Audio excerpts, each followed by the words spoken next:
Isang mapagpalang araw po sa ating lahat. Ikinagagalak ko po na kayo po ay anyayahan na panoorin ang OHC video ng Mensahero ng Silangan. Sapagkat kung kayo po ay may mga katanungan sa inyong isipan na hindi nasasagot, baka sakali dito po masagot ang inyong mga katanungan. Sapagkat ako po, noong hindi ko pa po ito napapanood, marami din po akong mga katanungan na gumugulo sa aking isipan. Ngunit nung dumating po itong video na ito sa buhay ko at pinanood ko, dito po nagkaroon ng linaw ang mga gumugulo sa aking isipan. Lahat po nasagot. Kaya pagpapala po ito para sa akin. Sana sa inyo din po. Be blessed! At kung kayo po ay naliwanagan at nasiyahan sa inyong mapapanood, paki-like and share lang po. Follow the link po. Nasa baba lang. Thank you po!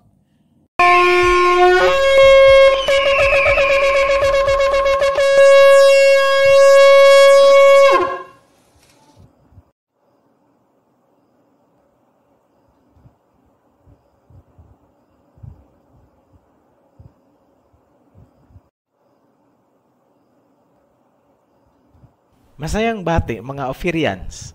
Alam namin excited na kayo at nag-aabang dito sa unang video tungkol sa Gihon River ng Genesis.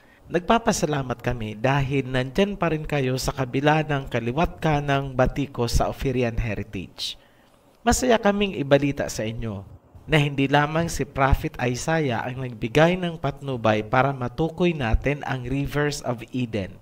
Malaki rin ang naitulong ni Prophet Ezekiel upang maipaliwanag natin ng mas malinaw ang issue tungkol sa Gihon na matatagpuan sa Genesis at sinasabing nasa land of Cush at kung ano naman ang kaugnayan nito sa Gihon Spring na nasa Israel at nauugnay kay King Solomon.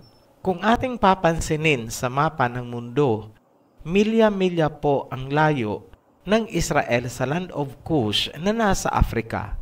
Pero yan ay naresolba natin sa tulong ng kasulatan ni Prophet Ezekiel. Bago tayo magpatuloy at sa kauna-unahang pagkakataon, kami ay nagbibigay ng paalala sa mga nagko-comment na alam itong pinapakita namin sa screen. Importante pong tandaan natin ang commandment number 3. Hindi po yan basta-basta binibigkas ng mga true worshippers maliban lamang sa prayers and adoration. Igalang po natin at huwag gagamitin ng ganun-ganun na lamang sa pakikipagtalo. Medyo may kahabaan po itong talakayan tungkol sa Gihon dahil ito ang magiging foundation natin o pattern para makilala at matagpuan ang mga susunod na sanga ng Rivers of Eden. May nais lang tayong klaruhin isang mahalagang issue na may kinalaman sa Rivers of Genesis. Ito po yung hindi natin na isama sa introduction dahil hindi naman natin akalain na ang bagay na ito ay magiging issue. Una, kaya daw nasa bottom of the ocean ang mga Rivers of Eden dahil ito ay lumubog nung bumaha panahon ni Noah. Ang pangalawang issue naman ay inaral daw nila ang Hebrew at nasasabi doon ay Nahar Gihon, Nahar Pison, Nahar Hiddekel, at Nahar Parat. Ang ibig daw pong sabihin ng salitang Nahar ay underwater, kaya nasa bottom of the ocean daw ang mga Rivers of Eden. Sasagutin po natin yan, ngunit wag po kayong masasaktan. Ito po ay walang personalan at simpleng talakayan lamang. Ipapasagot natin kay Prophet Daniel ang tungkol sa paglubog ng Hiddekel dahil sa baha. Matatagpuan sa Daniel 10 verse 1 hanggang 9 na susulat, I, Daniel, was very sad for 3 weeks. On the 24th day of the first month of the year, I was standing beside the great river Hiddekel. Maliwanag po na nasa pangpang ng Hiddekel si Prophet Daniel noong nagkaroon siya ng vision. Hindi niya sinabing nasa bottom of the ocean siya ng panahon na yaon. at napakahabang panahon ang lumipas, tapos na ang baha. Huwag din po palalabasin na ang mga ilog ay lulubog lilitaw.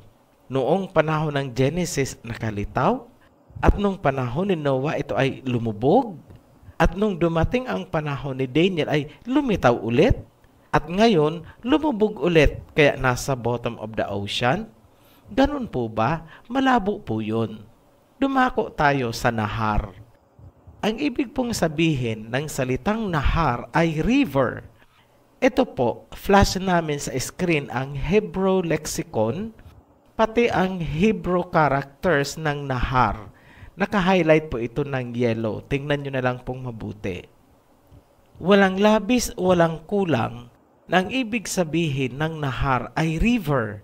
Hindi po sinabi na ito ay underwater river. Kaya ang bottom of the ocean theory ay hindi po naaayon sa Biblia. Nasa inyo na po kung pipilitin nyo pa ring paniwalain ang inyong sarili sa isang teorya na salungat sa mga nakasaad sa Biblia.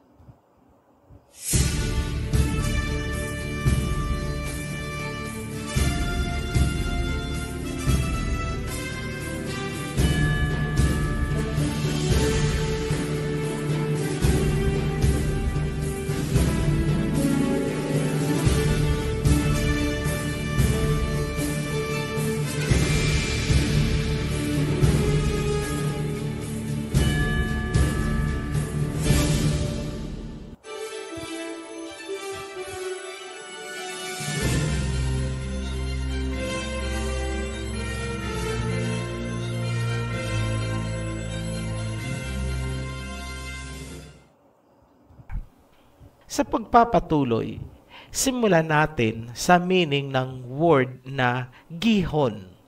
Ayon sa Strong's Hebrew and Chaldee Dictionary, ang salitang gihon ay nanggagaling sa giyak at gikhon na ang ibig sabihin ay to gush forth, break forth, a fountain, a valley, or a pool near Jerusalem. So tingnan nyo na lang po ang reference natin. Ito po ay i-flash natin sa screen. Ibig sabihin, ang Gihon River System ay binubuo ng streams, gushing and spurting fountains, or pool or valley.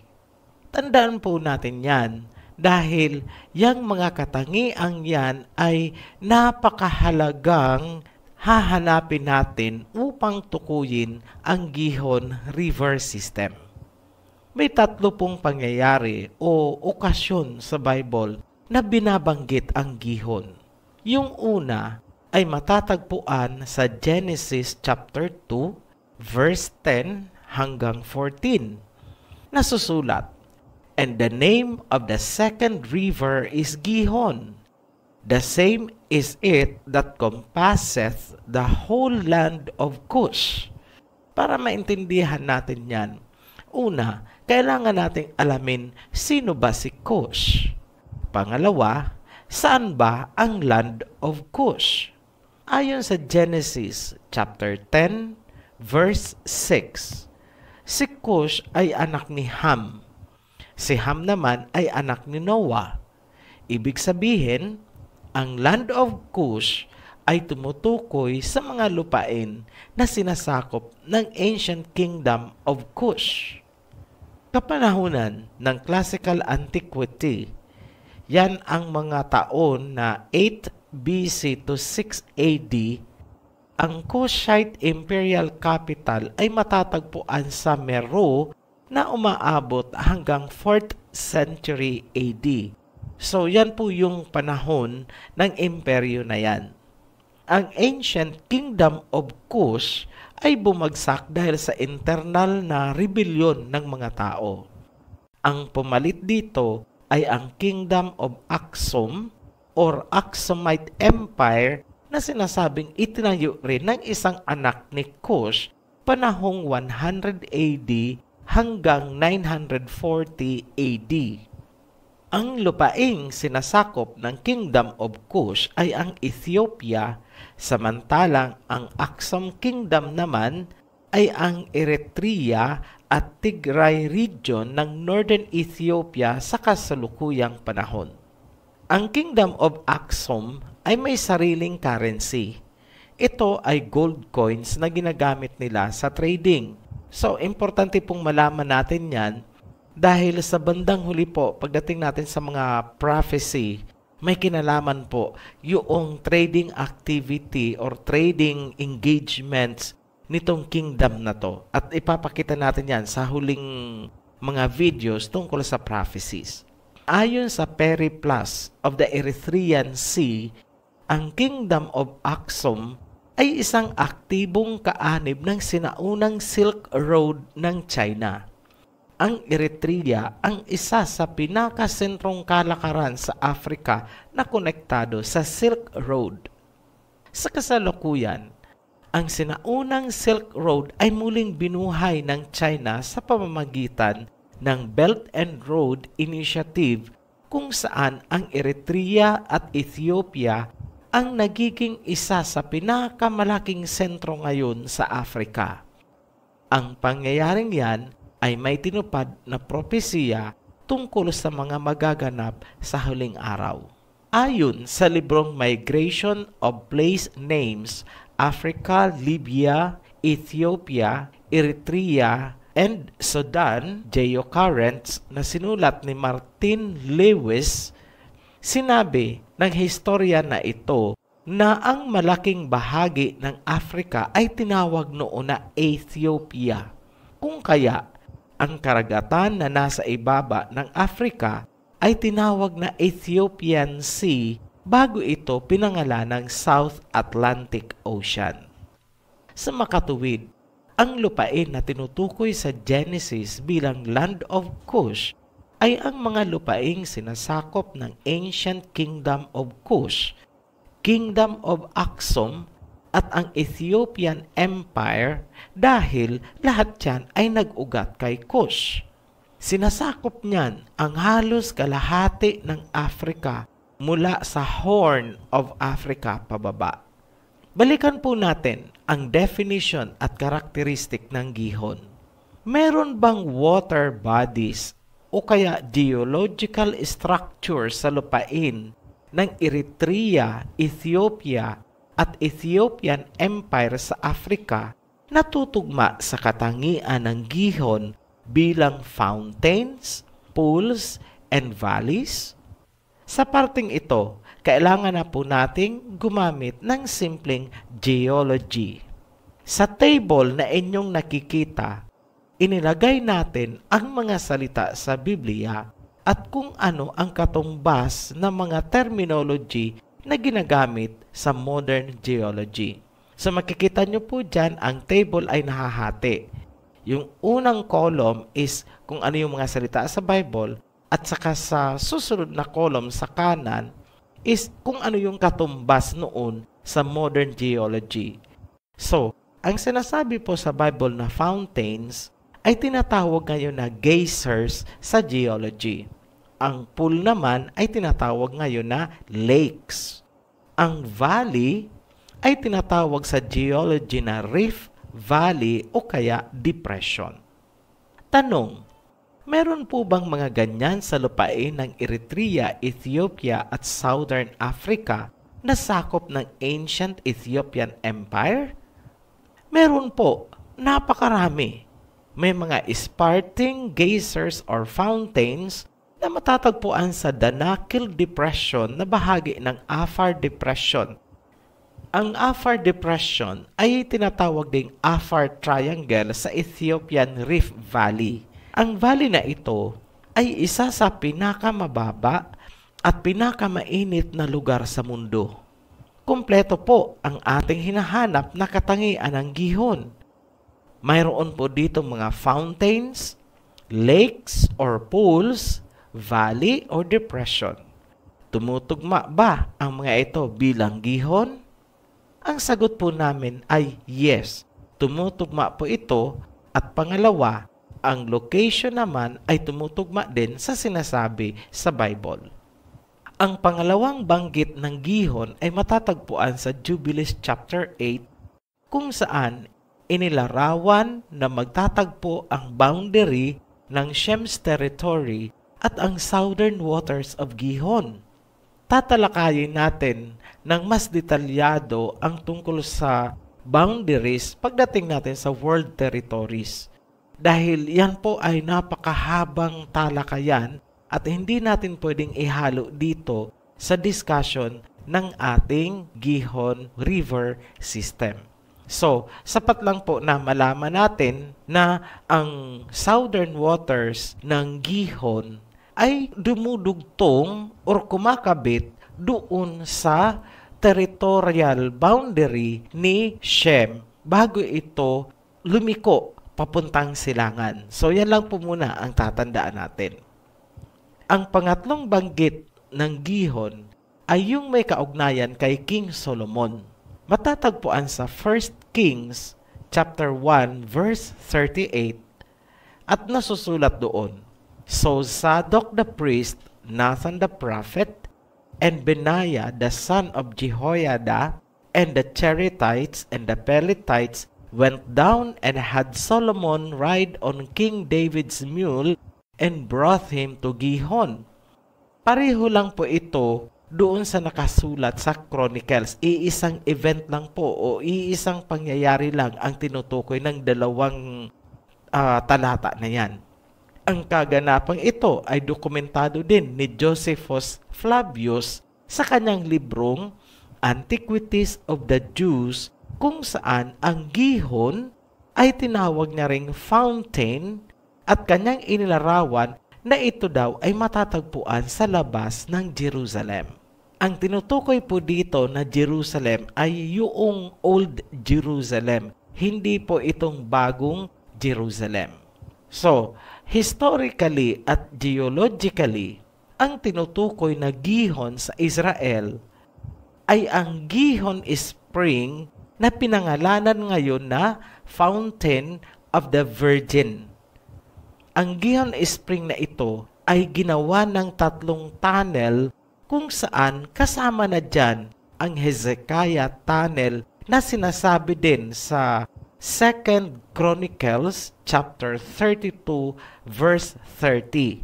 Nasusulat po doon, It was Hezekiah who blocked the upper outlet of the spring of Gihon and channeled it down to the west side of the city of David. And Hezekiah prospered in all that he did.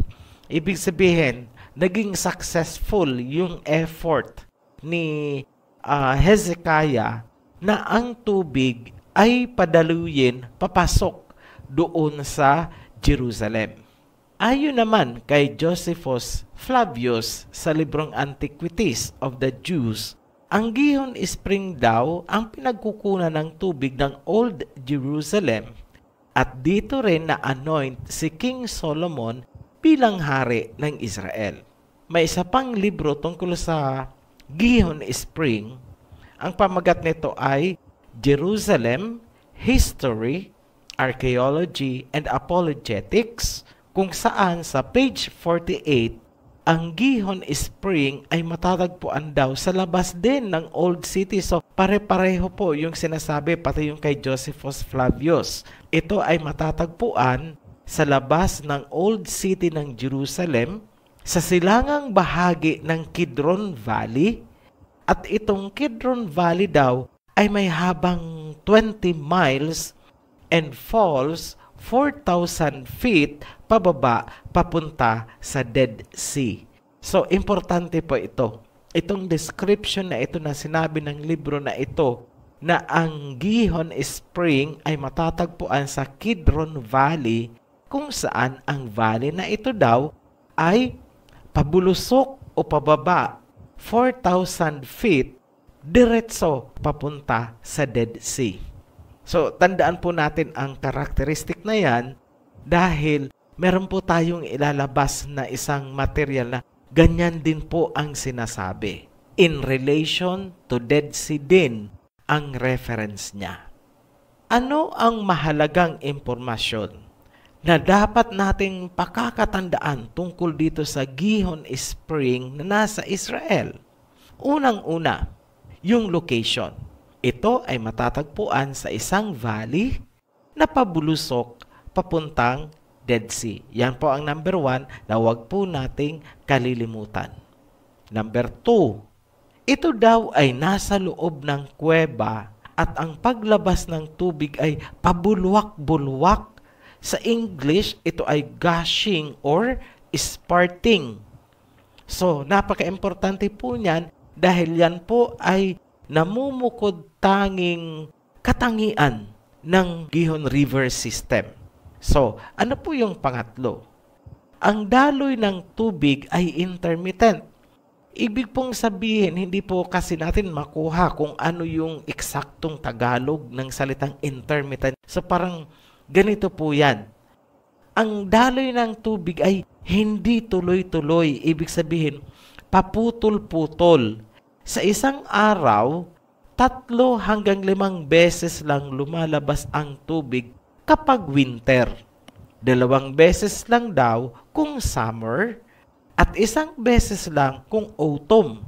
So, ipapaliwanag po natin yan bandang huli kasi kailangan po natin gumamit ng geology. So, yan po ay isang technical na bagay na ang mga geologist lang ang lubos na nakakaalam. Ngunit sisikapin natin na kahit papano, ito ay maintindihan. So, ituloy-tuloy nyo lang po ang panunod ng video dahil lahat po yan ay lilinawin natin sa abot ng ating makakaya. Ngayon, kung titingnan natin, ang Gihon Spring na nasa Israel ay tila ba napakaliit lamang kung kaya ito ay binabaliwala ng mga Bible scholars.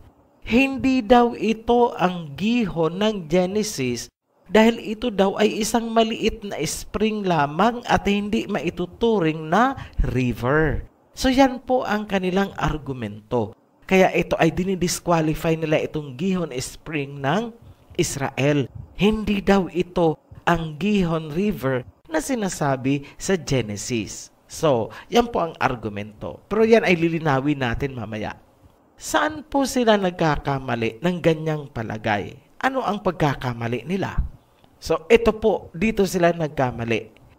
Nakatingin kasi sila sa napakaliit na outlet ng Gihon habang binabaliwala nila ang napakalaking source o watershed.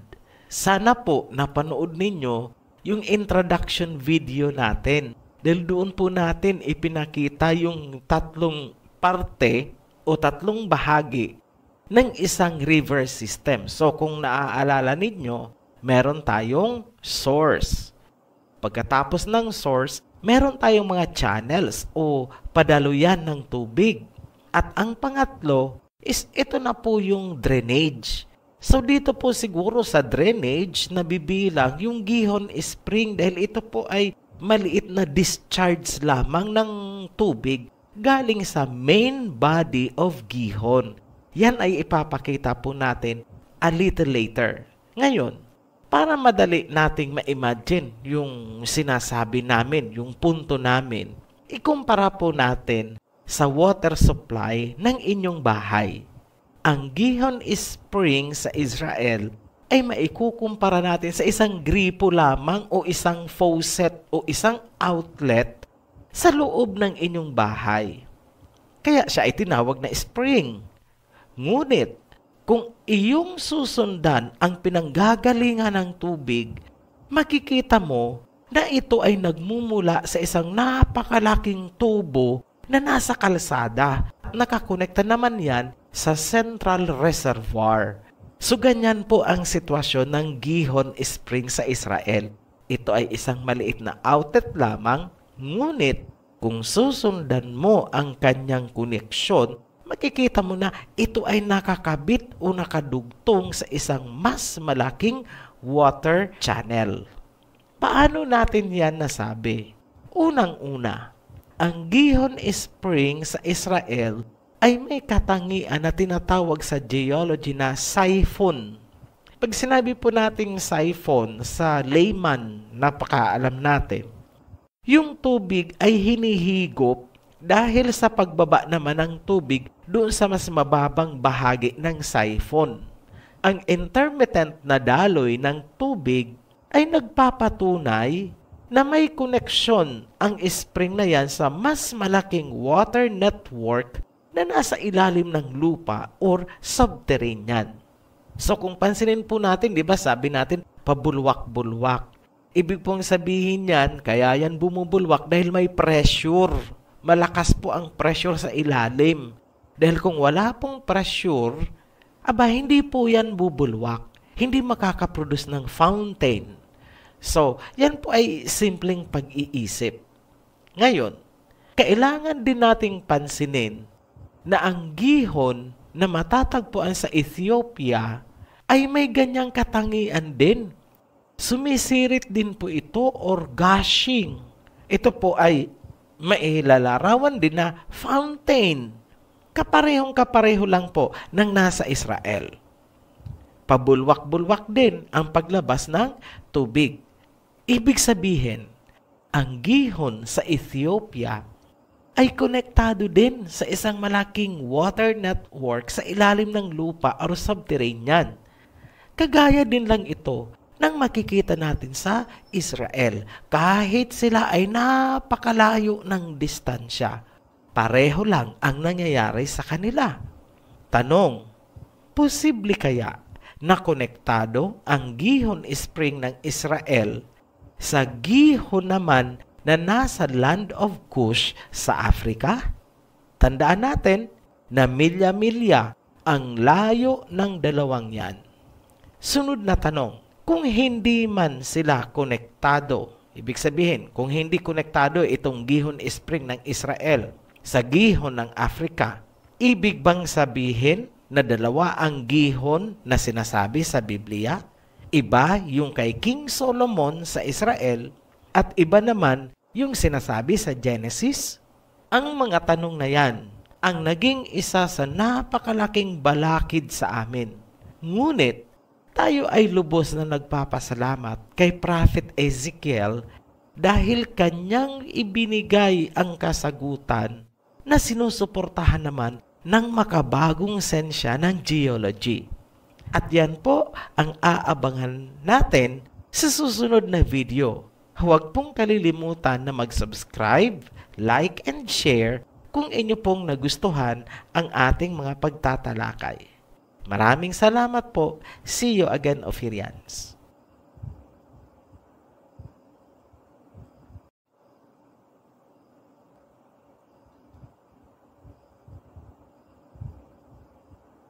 Kung kayo po ay naliwanagan at nasiyahan sa inyong mapapanood, paki-like and share lang po.